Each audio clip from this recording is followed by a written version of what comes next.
সাথে, হ্যাঁ? রেডি? 1 2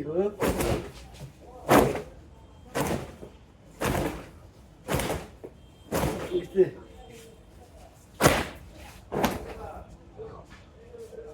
প্রিয় রূপগঞ্জবাসী, আশা করি সবাই ভালো আছেন।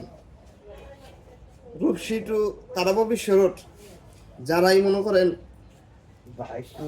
বাইক দিয়ে আসা যাওয়া করবেন, তারা অবশ্যই অবশ্যই ধুলোবালু সেফটি নিয়ে আসবেন, যেন ধুলোবালু গায়ে না লাগে। তার জন্য ডাস্ট কোটটা মাস্ট বি লাগবে। আর নয়তো ভাই, এই যে আজকে আমাকে যেরকম দেখতেছেন, একটা ছবি পোস্ট করছি, গিয়ে দেখে আসতে পারেন আমার কি একটা অবস্থা। দেখেন দাড়ি দুড়ি কি অবস্থা, দাড়ি একদম ধুলাবালু, একদম মেকআপ হয়ে রয়েছে। এখন দেখতেই পারতেছেন কি একটা অবস্থা। তো আমার সাথে আছে যে নাসিম্বা। অবস্থা খুবই খারাপ, অবস্থা খুবই ভয়াবহ। তো আমরা আসলে এক প্রকার একটা যুদ্ধ ধুলাবালির সাথে করে আসছি। তো আসলে কি বলবো, আসলে কিছু বলার নাই।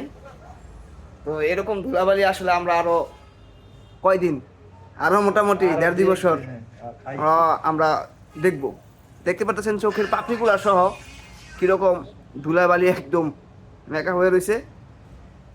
তো যাই হোক, সবাই বাইকটাকে অ্যাভয়েড করে চলবেন, কারণ এই ধুলাবালি রাস্তার মধ্যে ভাই অবস্থা খুব খারাপ, ভয়াবহ অবস্থা।